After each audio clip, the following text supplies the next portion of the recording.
Por que você acha que é tão necessário esse debate dessa família tradicional brasileira? Então você não pode censurar uma tira, uma série, que tenha uma cena mais forte se o discurso dela é contra essa violência, né? Tive que tomar a decisão de parar de me informar. Pessoal anticultura, a gente já foi sentindo que o clima estava ruim. E agora a gente tá com a Regina Duarte, né?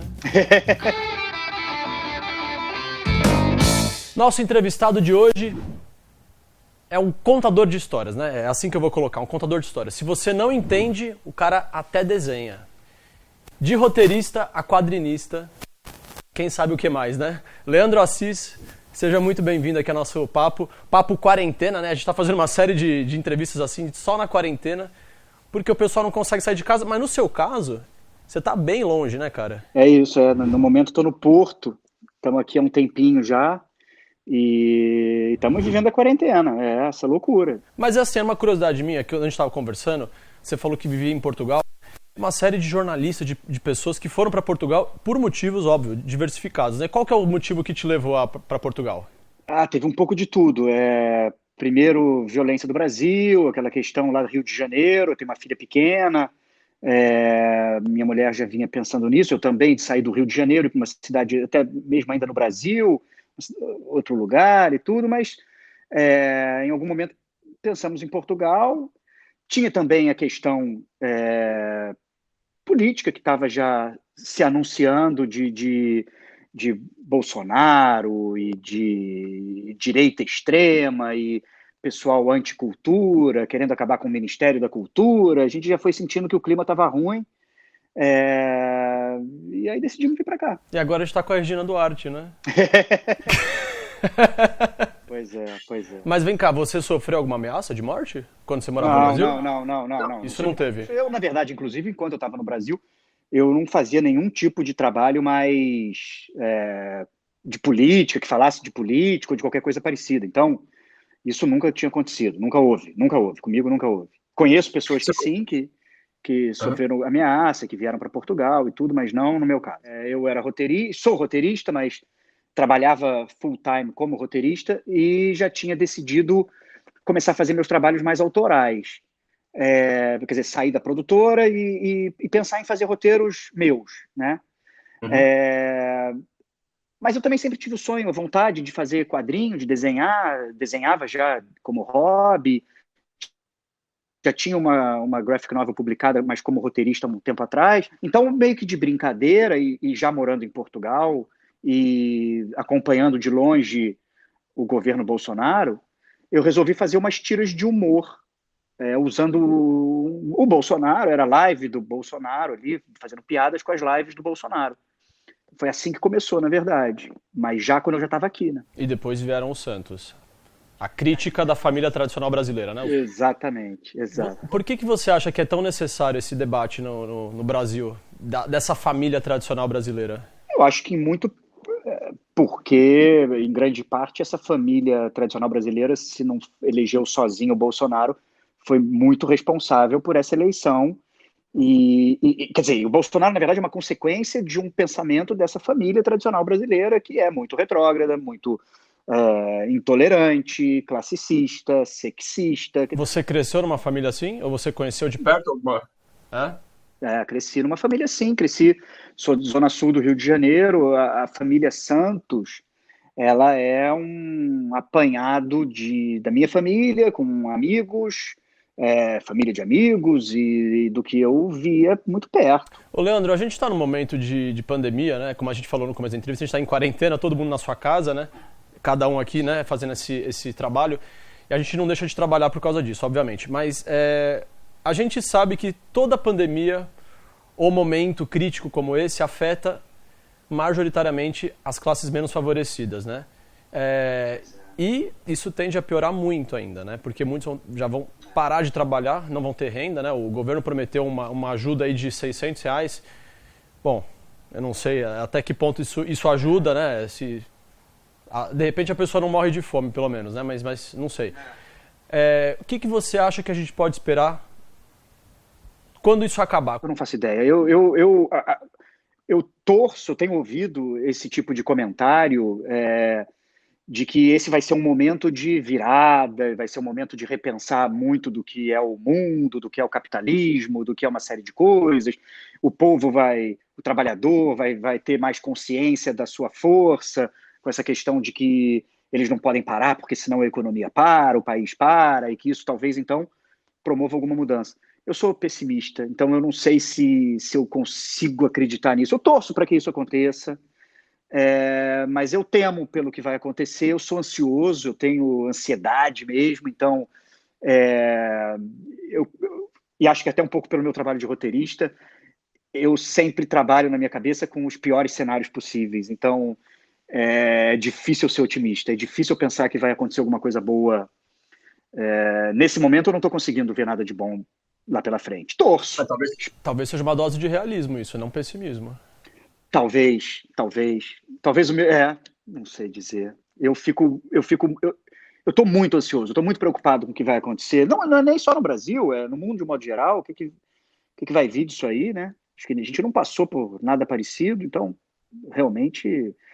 Agora, estou muito preocupado especificamente com o Brasil. Nós temos as comunidades, as favelas, e um governo que desde do momento em que colocou o pé lá no Planalto não quer, parece, ajudar as classes menos favorecidas. Então, o cenário é pavoroso. Mas me conta um pouquinho como é que é em Portugal esse cenário. Como eu disse, assim, quando eu digo que eu sou ansioso, eu não estou sendo exagerado. Assim, transtorno de ansiedade, a coisa é séria. Então, eu tive que tomar a decisão de parar de me informar. A minha mulher é meu filtro. Eu fico ali checando nela ali. E aí, como é que tá? Tamo bem? Tamo mal? Então, assim, eu sempre que eu acabo indo ver uma notícia, eu fico mal. Eu já acho que estamos perdidos. Mas, assim, o que eu vejo, o que eu ouço falar por ela, é que Portugal está indo bem. Estamos nessa quarentena, já deve ter uns 20 dias. Mas peraí, você fica em casa e a sua mulher sai de casa e se arrisca? Não, ninguém se arrisca aqui. Pra trazer informação pra você, é isso? Não, eu digo internet. Ah, tá. Ler jornal, essas coisas, ela é ela. Mas o que eu tenho visto é isso, é que aqui está sendo razoavelmente controlado a questão, as medidas estão sendo tomadas, o governo está agindo. Então, ainda não perderam o controle da situação. É que no país vizinho aí a coisa não tá tão controlada, né? Na Espanha tá Na bem Espanha não pior. está, na Itália Tá não está. A muito Espanha, difícil, que é né? vizinha, e nós aqui no norte, a gente está mais próximos, então, aqui no norte é onde tem mais casos, né, em Portugal. Leandro, sobre esse trabalho que você faz do Santos, eu queria voltar de novo, só pra gente matar um pouco uma curiosidade minha.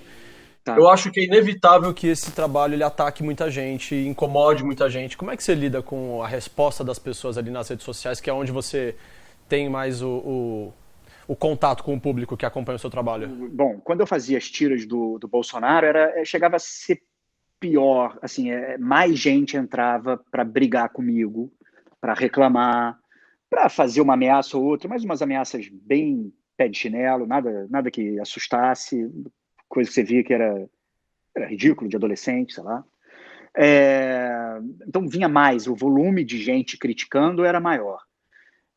Quando mudou para o Santos, no começo, o Santos, a série era chamada Os Bolsominions, porque a ideia inicial era realmente retratar uma família que votou no Bolsonaro, e mais do que ter votado no Bolsonaro, que acho que tem essa distinção em quem votou no Bolsonaro e quem chega a ser bolsominion, né? E qual que é essa distinção? Como é que você faz essa distinção? Eu acho que por mais que todos devessem saber quem era o Bolsonaro, muita gente entrou naquela de votar porque tinha o Guedes, entrou em votar porque era, acima de tudo, anti-PT, e não era necessariamente um defensor das ideias do Bolsonaro.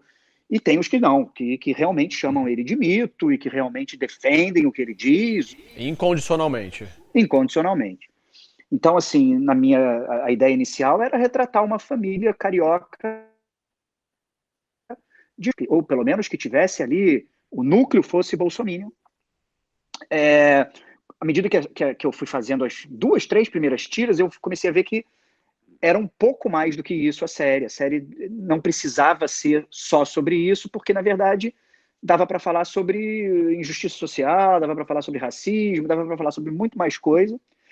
E aí manter o título Os Bolsominions ia atrapalhar, porque daí, nesse começo, muita gente vinha reclamar exclusivamente por causa do título. Porque alegavam que nem todo mundo que votou em Bolsonaro era racista, ou etc. Bom, e eu não queria entrar nessa discussão. Então, troquei o título para o Santos e segui a série.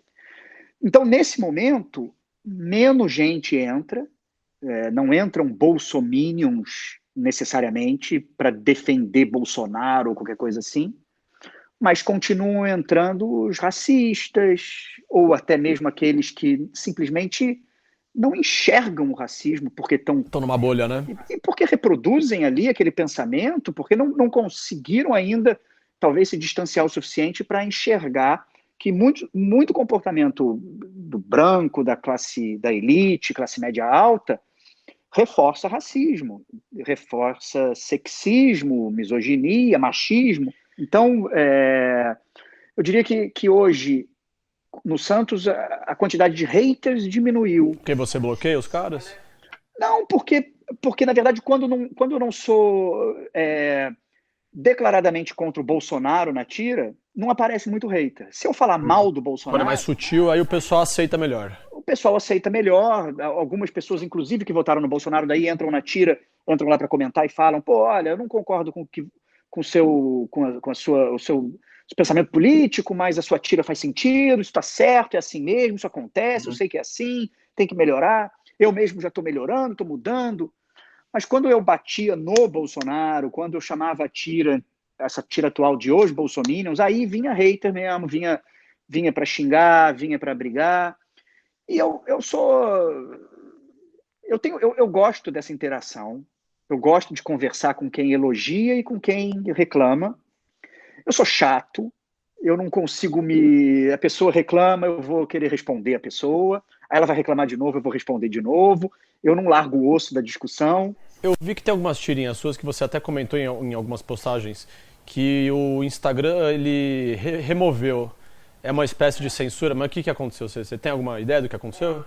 É censura. Mas é censura por quê? Você não pode ter discurso de ódio, você não pode ter discurso preconceituoso, tem uma série ali de violência. Então, uma pessoa lê uma tira e entende que ali há discurso de ódio, ela denuncia a tira. A outra maneira disso acontecer é o próprio Instagram considerar que a sua tira é contra as diretrizes dele e remover. Eu entendo que tem que ter seus critérios, eu entendo que eles têm que combater discursos de ódio, eles têm que fazer isso, não tem, óbvio que tem.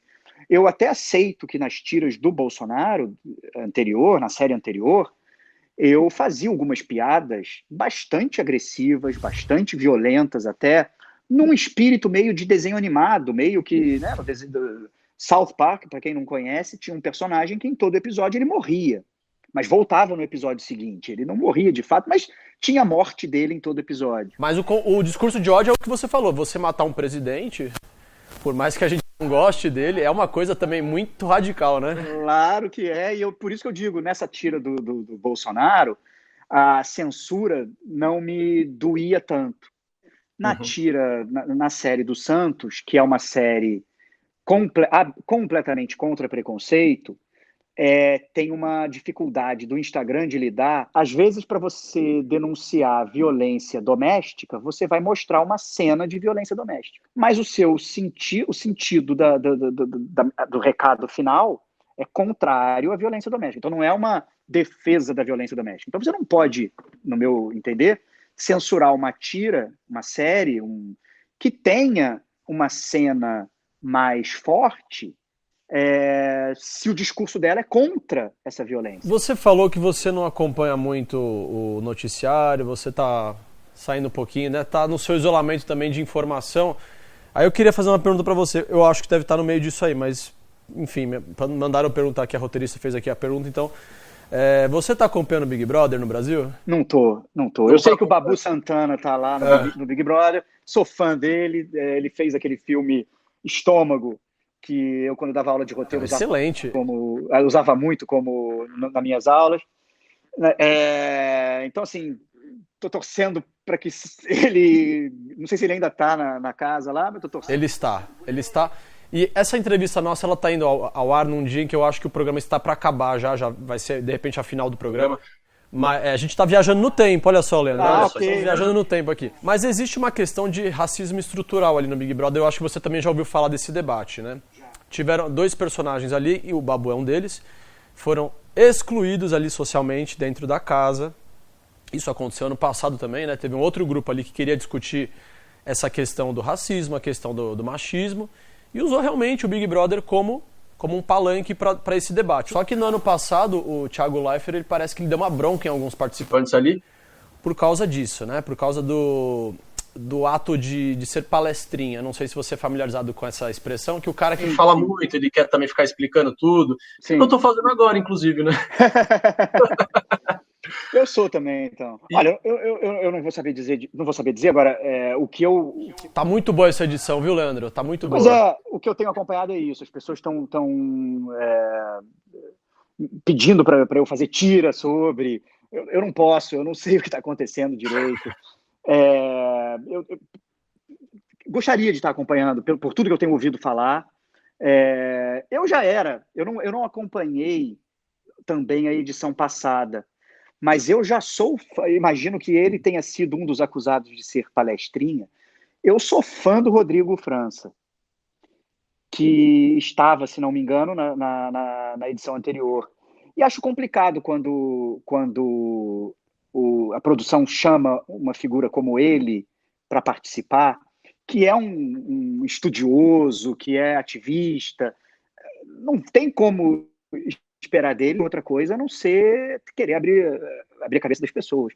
O Babu Santana, pelo que eu imagino, pelo que eu ouvi falar, ele está sendo só mais... Ele não é tão...